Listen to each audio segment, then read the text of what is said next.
মায়া করে মহব্বত করে আমাদেরকে বানাইছেন জাহান্নামে দেওয়ার জন্য না। কিন্তু আমরা এমন কর্মে অভ্যস্ত হয়ে যেতেছি যে আমাদের কর্মই বলে দিচ্ছে যে আমরা জান্নাতের পথে চলতেছি না, আমরা জাহান্নামের পথে চলতেছি। তো আল্লাহ তাআলা আমাদের জন্য একটা রাস্তা রেখে দিয়েছে।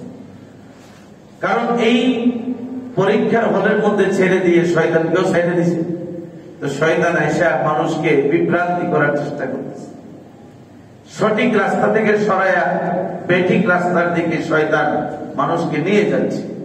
তো এই ক্ষেত্রে মানুষ কি করবে? আল্লাহ তাআলা বলেন যে মানুষ তখন শয়তানের সেই পথ থেকে ফিরে সঠিক পথে যখন চলে আসবে, তো আমি আল্লাহ তার এই যে ফিরে আসাটা, এটা আমার কাছে বড় পছন্দনীয় একটা আমল। এমন না যে সে অপরাধ করছে এই কারণে তাকে শুধু তিরস্কার আর তিরস্কারই করবো, এরকম না। কারণ মানুষ ভালো মন্দ মিলেই তার অবস্থা।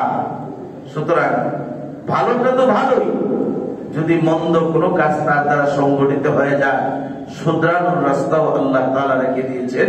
এটা হলো তওবার রাস্তা। তওবা শব্দের অর্থটা হলো রুজু ইলাল্লাহ, আল্লাহর দিকে ফিরে আসা। অর্থাৎ আমি বেলাইনে আছিলাম, এখন সঠিক লাইনে ফিরে আসছি। আমি আগে জাহান্নামের পথের পথিক ছিলাম, এখন আমি জাহান্নামের পথ থেকে ফিরে এসে আল্লাহ এবং জান্নাতের পথের পথিক হয়েছি। ফিরে আসা, এটা তওবার অর্থ। এই তওবাটা আল্লাহর কাছে এত দামি, এত দামি। কেউ যদি 4টা শর্ত মাইনা এই তওবাটা করতে পারে, আল্লাহ তাআলার পক্ষ থেকে আমাদের রাসূল সাল্লাল্লাহু আলাইহি ওয়াসাল্লাম ঘোষণা দিয়েছেন, আত-তাইবু মিনাজ যামবি কামান লা যামবা লা। তওবাকারী ব্যক্তি ওই ব্যক্তির মতো যার জীবনে কোনো গুনাহ নাই, নিষ্পাপ। অর্থাৎ তওবা করবে, আল্লাহ তাআলা তাকে নিষ্পাপের সার্টিফিকেট দান করবে। সুবহানাল্লাহ। সুতরাং বোঝা গেল এই তওবার দ্বারা মানুষের অবস্থা আগে ছিল খারাপ, এখন আল্লাহ তাআলা তাকে ভালো মানুষে পরিণত করে দিয়েছে। যত বড় অপরাধী হোক না কেন, কুরআনুল কারীমে আল্লাহ তাআলা বলেন,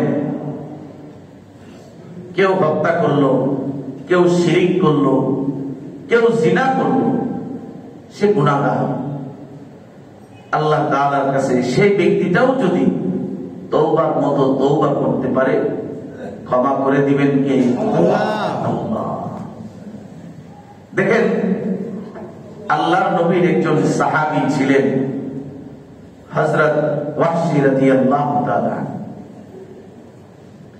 যেই ওয়াহশী রাদিয়াল্লাহু তাআলা আনহু ইসলাম গ্রহণ করার আগে তার অবস্থাটা ছিল সবচেয়ে ভয়াবহ অবস্থা। কিরকম? উহুদের যুদ্ধে হযরত ওয়াহশী রাদিয়াল্লাহু তাআলা আনহু মুশরিকদের পক্ষ হয়ে আল্লাহর নবীর চাচা হযরত হামজা রাদিয়াল্লাহু তাআলা আনহুকে শহীদ করেছিলেন। শুধু শহীদ এখানেই ক্ষান্ত না, ওনার বুক চেয়ে কলিজা পর্যন্ত বের করছে। তো এত বড় অপরাধ, যে নাকি আল্লাহ নবীর চাচাকে, যে চাচা ইসলামের জন্য সবচেয়ে বড় খুঁটি ছিল, আল্লাহ নবীর খুব প্রিয় একজন চাচা ছিলেন, সেই চাচাকে হযরত ওয়াহশী এইভাবে নির্মম ভাবে শহীদ করছে। তার প্রতি একটা আল্লাহ নবীর খুব একটা ছিল রাগ, তার উপর ছিল। ওয়াহশী রাদিয়াল্লাহু তাআলা আনহু মক্কা যখন বিজয় হয়েছে, সে মক্কা থেকে বাঁচছে। কারণ মক্কা বিজয়ের পরে যদি ওয়াহশীকে পাওয়া যায়, জিন্দা রাখা হবে না।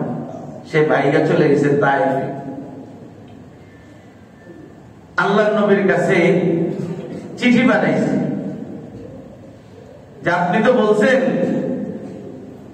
মান কাতালা আও জানা আও আশরাকা, যে হত্যা করলো, জিনা করলো, শিরিক করলো, ইয়ালকা আসামা, সে গুনাহগার, তার শাস্তি বড় কঠিন, ক্ষমার অযোগ্য।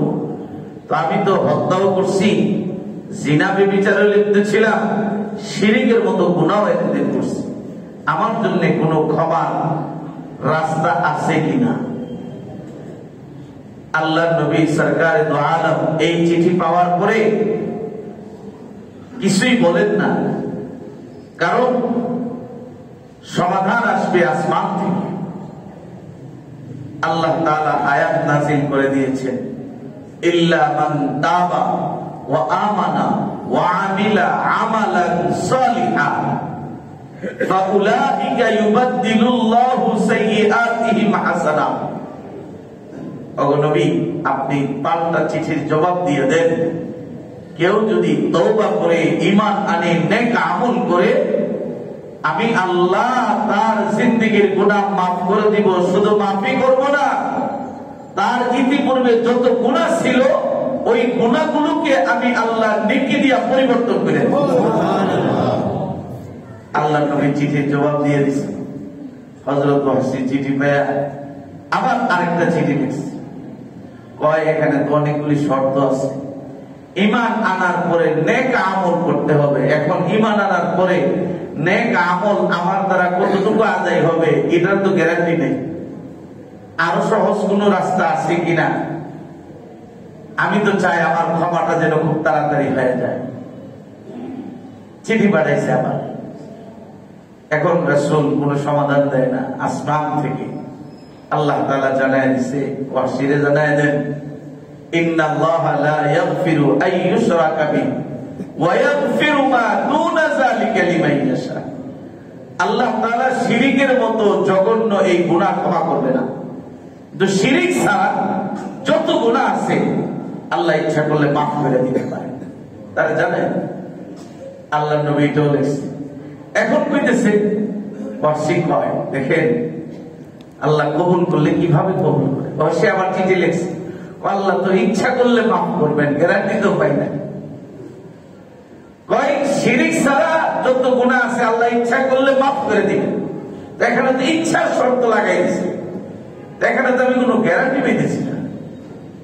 আমি যে ফিরে আসবো, আসলে যে একদম আমার গুনাহ মাফ হয়ে যাবে এই গ্যারান্টিটা তো আমি পেতেছি না। আবার চিঠি লিখছে, নবীজি সাল্লাল্লাহু আলাইহি ওয়াসাল্লাম ওই চিঠির জবাব দেন না যতক্ষণ না পর্যন্ত আল্লাহ পাক রব্বুল আলামিনের কাছ থেকে বিধান নাযিল না হয়। আল্লাহ পাক রব্বুল আলামিন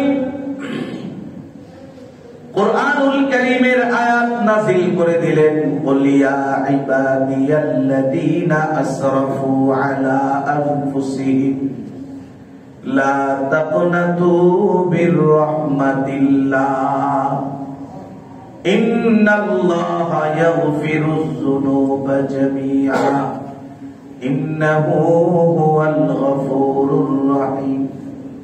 ওগো নবীজি, আপনি আমার বান্দাদেরকে জানায় দেন, যে সকল বান্দারা নফসের উপর জুলুম করছে, যারা গুনার মধ্যে লিপ্ত হয়ে জীবনটাকে বরবাদ করে দিয়েছে, ওগো নবীজি আমার বান্দাদেরকে আপনি ঘোষণা দিয়ে দিন, ইয়া ইবাদিয়াল্লাযীনা আসরাফু আলা আনফুসিহিম, যারা তোমরা নিজের নফসের উপর জুলুম করছো, অন্যায় করছো, বিচার করেছো, লা তাকনাতু মির রাহমাতিল্লাহ, তোমরা আল্লাহ পাক রব্বুল আলামিনের রহমত থেকে নিরাশ হয়ে যাও না।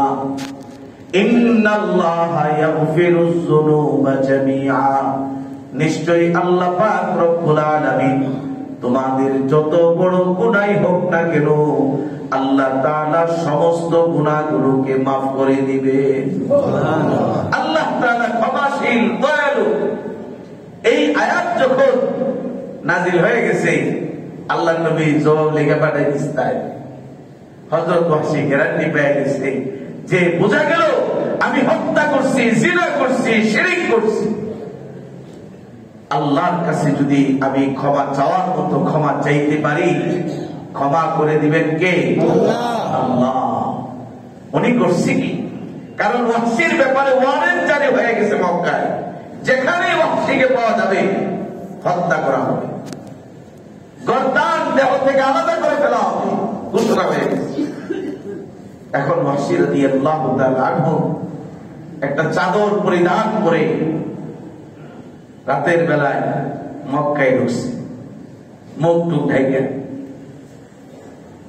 আল্লাহর নবী একটা মজলিসে বসা,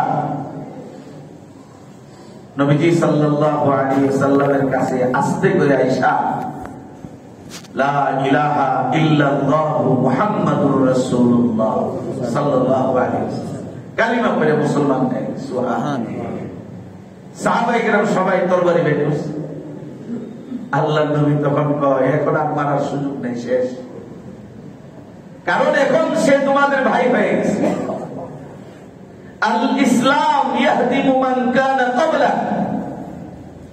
কেউ যদি অন্য ধর্মের অনুসারী হয় আর সে যদি ইসলাম গ্রহণ করে ফেলে, তো ইসলাম গ্রহণ করার বদৌলতে আল্লাহ তাআলা তার পিছনের যত অপরাধ ছিল সমস্ত অপরাধগুলোকে আল্লাহ তাআলা মিটাইয়া দিবেন, মাফ করে দিবেন। সুবহানাল্লাহ।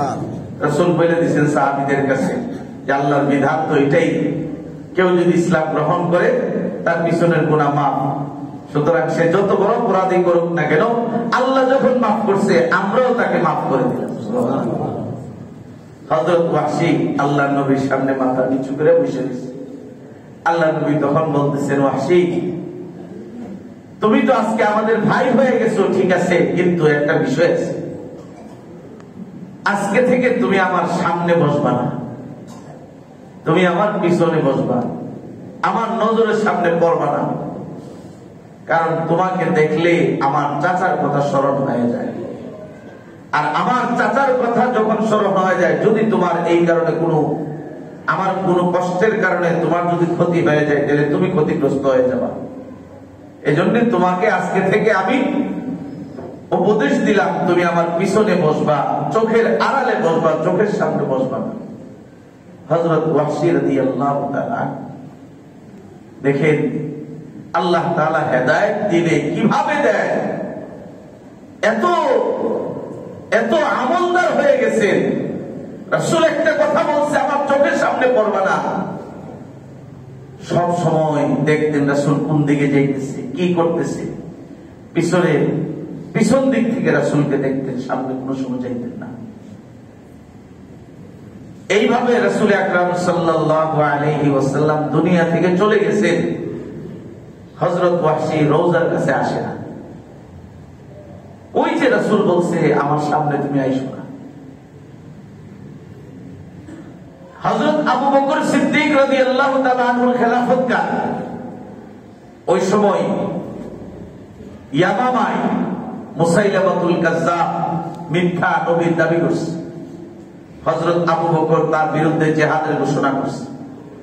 হযরত ওয়াহশী চিন্তা করলো, এই জিহাদে আমি অংশগ্রহণ করব, আমার নবীর নবুয়তের চাদর নিয়ে যে টানাটানি করছে তারে এই জমিন থেকে আমি বিদায় করে নবীর সেই দুঃখটা মোচন করার চেষ্টা করব। সুবহানাল্লাহ।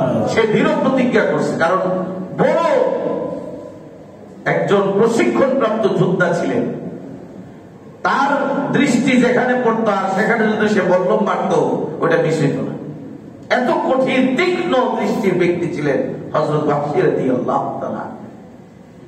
উনি নিয়ম করে ফেলাইছেন, নবীর চাচাকে শহীদ করে দিয়ে নবীর মনে যেই কষ্টটা দিয়েছি, ওই কষ্টটা দূর করার বিরাট বড় সুযোগ আমার সামনে এসে পড়ছে। নবীর নবুয়তের চাদর নিয়ে, রিসালাতের চাদর নিয়ে বেঈমানরা টানাটানি করবো আর আমি ওয়াহশী বাইচে থাকবো, এটা হইতে পারে না।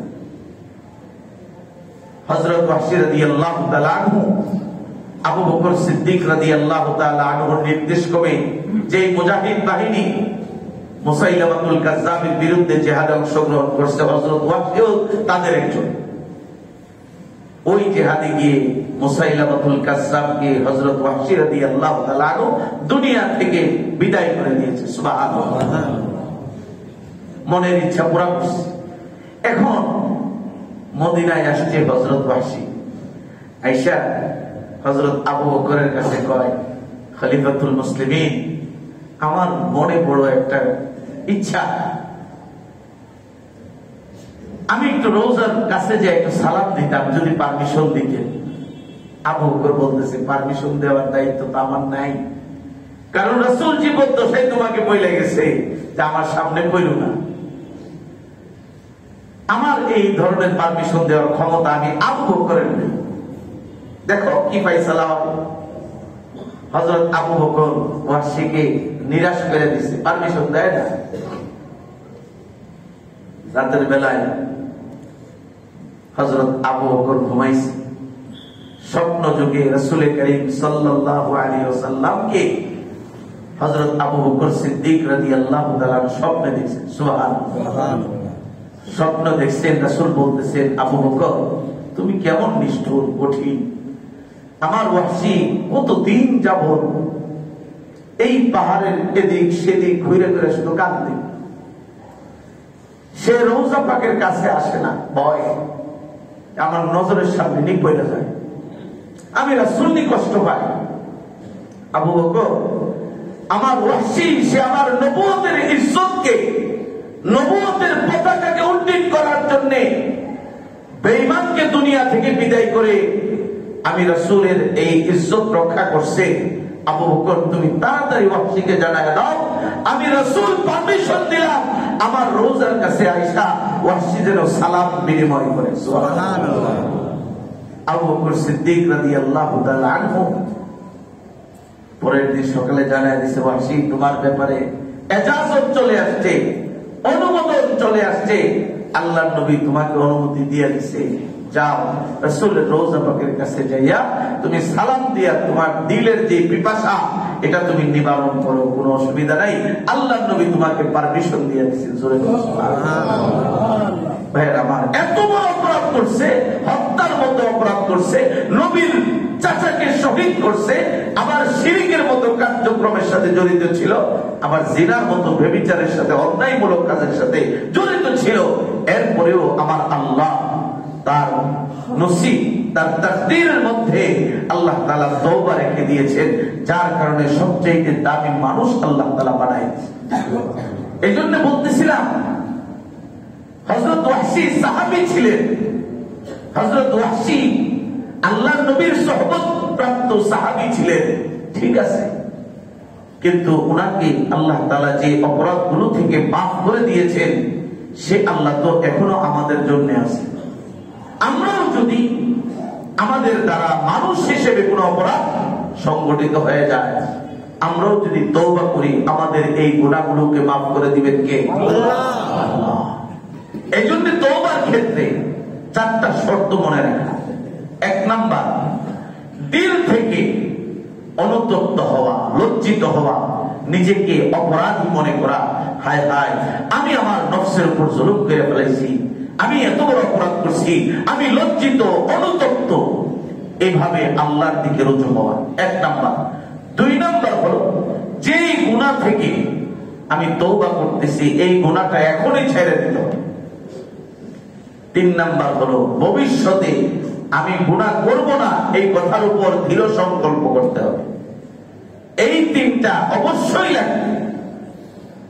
চার নাম্বার হলো, আমার এই গুনার কাজটা যদি কোনো বান্দার হকের সাথে সম্পৃক্ত থাকে, তাহলে বান্দার কাছ থেকে আগে ক্ষমা নিতে হবে, তারপরে আল্লাহর কাছে ক্ষমা চাইতে হবে। এই চারটা শর্ত একসাথে করে কেউ যদি আল্লাহর কাছে তওবা করতে পারে, আল্লাহ তাআলা সেই তওবা কবুল করেন। সুবহানাল্লাহ। হাদিসের মধ্যে আসছে, রাসূলুল্লাহ সাল্লাল্লাহু আলাইহি ওয়াসাল্লাম একদিন মসজিদে নববীতে বসা, হযরত জিবরাইল আলাইহিস সালাতু ওয়াস সালাম আসলেন, এসে বলতেছেন, ইয়া রাসূলুল্লাহ, আল্লাহ পাক রব্বুল আলামিন আপনাকে সালাম দিয়েছেন আর একটা মেসেজ দিয়েছেন। আল্লাহ তাআলা জানিয়ে দিয়েছেন, আপনার উম্মতের মধ্য থেকে কেউ যদি মৃত্যুবরণ করার 1 বছর আগে তওবা করে, আল্লাহ তাআলা তার তওবা কবুল করবেন। আল্লাহর নবী যখন এই কথাটুকু শুনলেন, শোনার পরে সাথে সাথে বলতেছেন, ও ভাই জিবরাইল,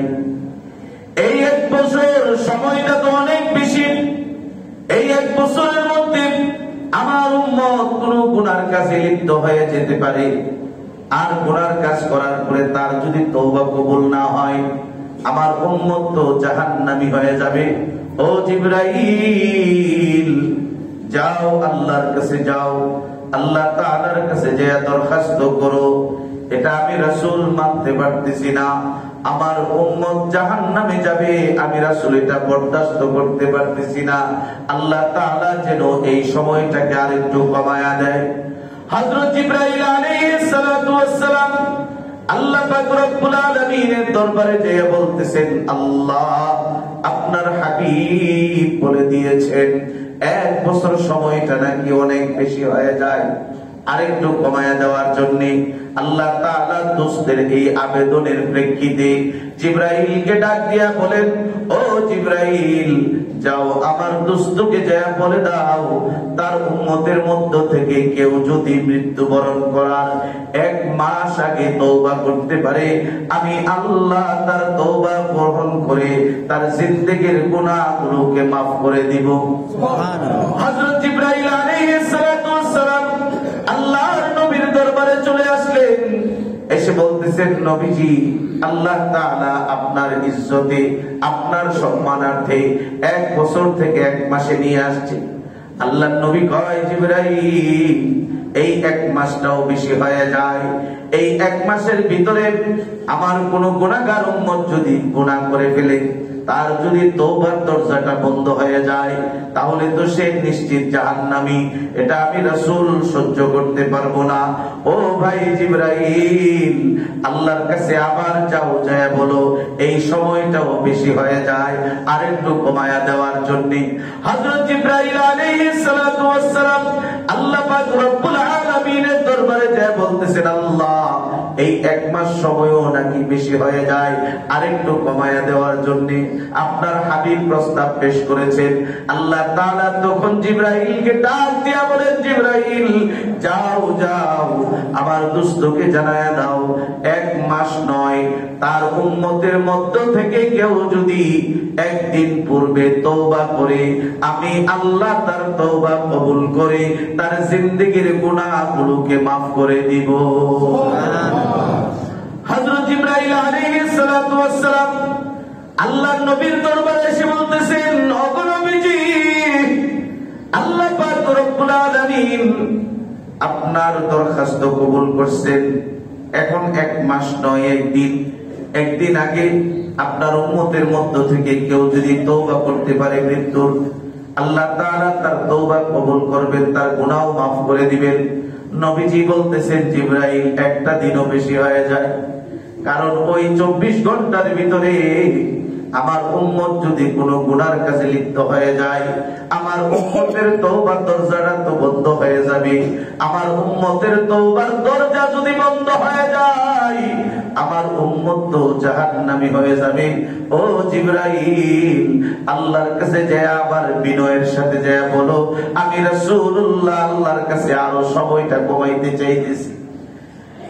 আল্লাহ পাক রব্বুল আলামিনের দরবারে জিবরাইল যায় বলতেছেন, আল্লাহ আপনার হাবিব বলতেছেন 1টা দিন, এটাও নাকি বেশি হয়ে যায়, আরেকটু কমায় দেওয়া যায় কিনা? আল্লাহ তাআলা তখন বলতেছেন, ভাই জিবরাইল, ও জিবরাইল, যাও আমার দোস্তকে জানায়া দাও, 1 বছর নয়, 1 মাস নয়, 1 দিন নয়, তার উম্মতের যাদের মৃত্যু চলে আসবে, ওই মৃত্যুর সাকরাত শুরু হয়ে যাওয়ার আগ মুহূর্তে 1 সেকেন্ড আগেও কেউ যদি তওবা করতে পারে, মুখ দিয়া নয়, দিল থেকে তওবা করতে পারে, আমি আল্লাহ তার তওবা কবুল করে তার উম্মতের জিন্দেগীর গুনাহগুলো maaf করে দিব। হযরত জিবরাইল আলাইহিস সালাতু ওয়াস সালাম আল্লাহর নবীর কাছে এসে বলতেছেন, নবীজি, আল্লাহ পাক রব্বুল আলামিন 1 বছর নয়, 1 মাস নয়, 1 দিন নয়, আপনার উম্মতের মৃত্যুর যে সাকরাত শুরু হয়ে যাবে, ওই সাকরাত শুরু হয়ে যাওয়ার 1 সেকেন্ড আগেও মুখ দিয়া বলা লাগবে না, অন্তর থেকে যদি তওবার মতো তওবা করতে পারে, আল্লাহ পাক রব্বুল আলামিন তার তওবা গ্রহণ করে তার জিন্দেগীর গুনাহগুলোকে maaf করে দিবে।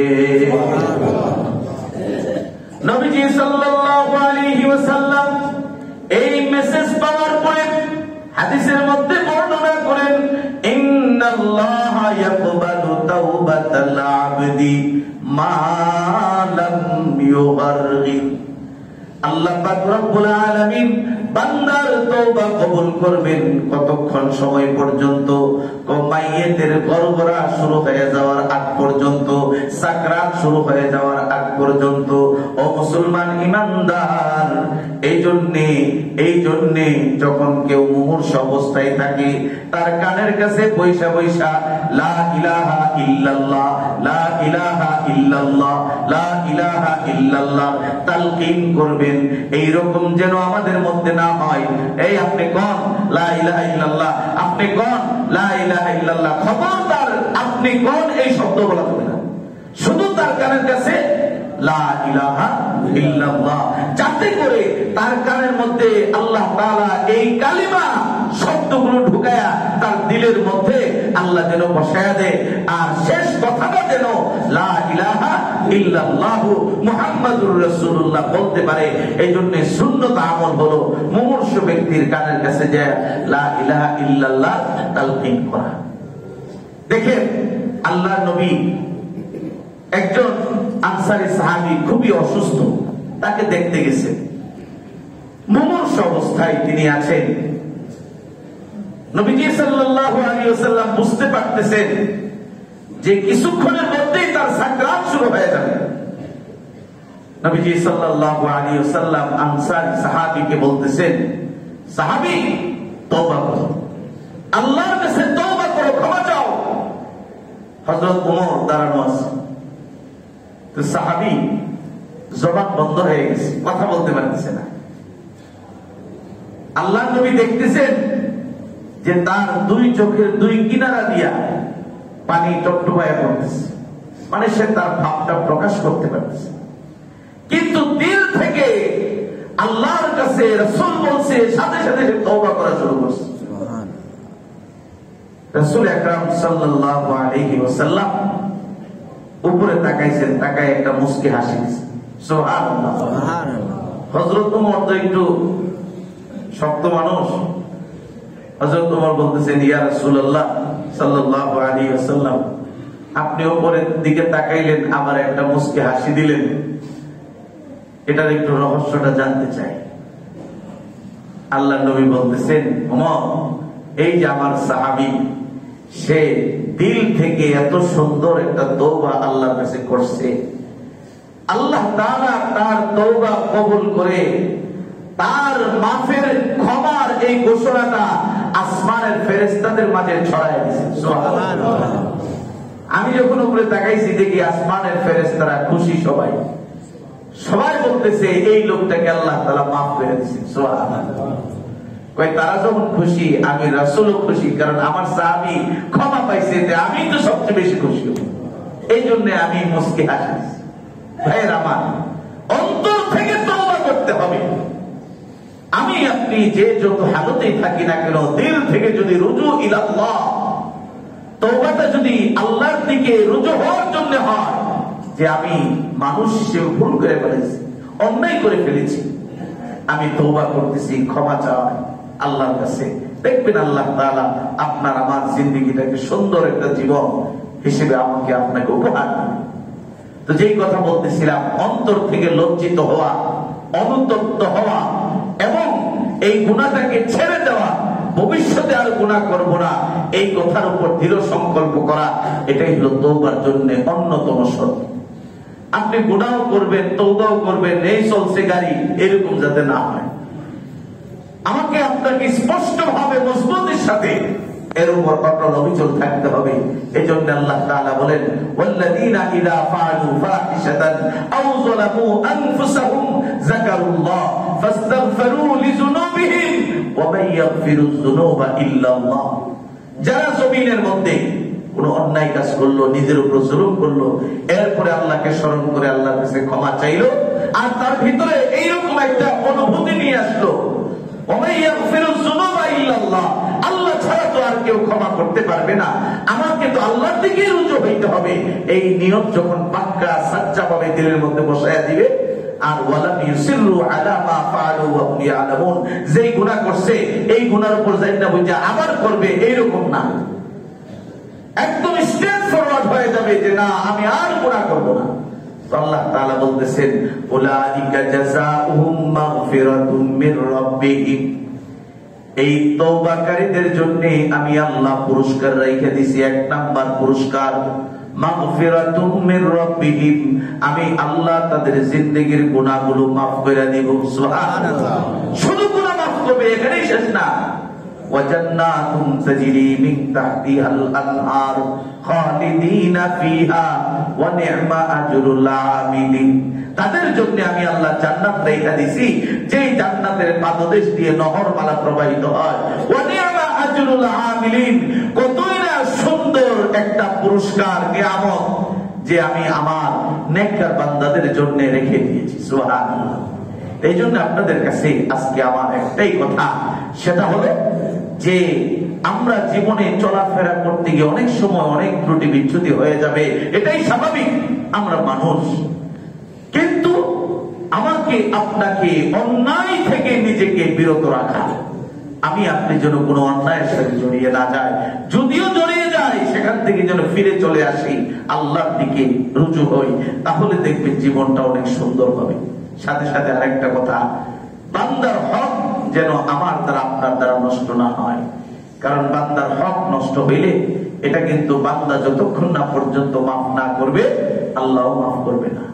এই জন্য ভাই অনেক সময় দেখা যায় যে আমরা এই যে ফুটপাতে বিভিন্ন জায়গায় কেউ ব্যাংকারের উপরে বোট বিক্রি করে, কেউ যে আপনার বিভিন্ন বিচি টিচি বিক্রি করে, তো আমাদের মধ্যে কিছু যুবক ভাই আছে সেটা দুদিন আগে মেরে নয় গিরে শকত, এই যে আগে যে খাইলেন এই লোকের পারমিশন ছাড়া, তো নিরীহ মানুষ খাইয়া সেরে আপনি শকত গয়া প্রায় বললেন আর কিছু নিলেন না, এই যে বান্দার হকটা নষ্ট করলেন, হাসরের ময়দানে তো আপনি আল্লাহর আদালতে ধরা খেয়ে যাবেন। এজন্য একটা চাল অনেক সময় চাউলের দোকানে যায় অযথা কোনো কাম নেই তাকে যে মেরে দিছে দিয়েছে আসলে এটা আমাদের অভ্যাসে পরিণত হয়ে গেছে। না না, এটা করা যাবে না, অন্যায়। আপনি যদি একটা চাল খাইতেই চান, তাহলে বললেন যে ভাই আমি একটা চাল দেখি তোমার চালটা ঠিকঠাক আছে কিনা, বা আমি একটা বুট খাইতেছি এটা আসলে এটা ঠিকঠাক আছে কিনা একটু টেস্ট করে দেখি, অনুমতি যদি দাও তাহলে সে কিন্তু হাসি খুশি ভাবে আপনাকে অনুমতি দিবে। কিন্তু তার অগোচরে আপনি যে কাজটা করবেন এটা কিন্তু অন্যায়, এটা কিন্তু অপরাধ। অনেক সময় দেখা যায় এখন তো বড় সিজন আইতেছে, কিছু মানুষ আছে অযথা দু তিনটা বড় মেরে দেয় অযথা, আর মনে করে কি যে আমি একটু নেতা চেতা বাপ আমি খাইলে অসুবিধা গিয়ে আমরা কি করবো, দুই দিন যদি উল্টা পাল্টা কিছু সরাই দেবে। খবরদার, এই ধরনের কাজ আমাদের করা যাবে না, খুব সাবধান। কেন বলতেছি, ছোট ছোট বিষয়, এটা আমাদের চোখে অপরাধ মনে হয় না, কিন্তু আল্লাহর কাছে কিন্তু বড় অপরাধ, এটা বান্দার হক, এটা করা যাবে না। কথা বুঝে আসছে? এই বিষয়গুলো একটু মাথায় রাখবেন। যে কোনো সময় আমি আপনি চেষ্টা করব যে একটা মানুষের অনুমতি নিয়ে কিছু করা। আপনি বড়ই কিনবেন, ঠিক আছে, তো কেনার সময় আপনি বলবেন ভাই বড়ইটা আমি একটু দেখতে পারি না টক না মিষ্টি, সে কি আপনাকে নিষেধ করবে? নিষেধ করবে না, বরং সে খুশি হবে যে আপনি যাচাই করেই নেন। আমি কি আনছি আমিও তো জানি না এর ভিতরে টক না মিষ্টি, আপনি যাচাই করে নেন। তো এইভাবে আমরা সুন্দর করে এই জিনিসগুলো আদায় করার চেষ্টা করব। আজকে ছোট্ট ছোট্ট আমাদের অজান্তে এরকম হয়ে যাইতেছে, এগুলির দ্বারা কি হইতেছে, আমার গুনাহ পাল্লা ভারী হয়ে যাইতেছে। হাসরের ময়দানে ওই লোকটা আমার বিরুদ্ধে আল্লাহর আদালতে দাঁড়ায় যাবে, সেদিন কিন্তু কোনো ছাড় পাওয়ার কোনো সুযোগ নেই।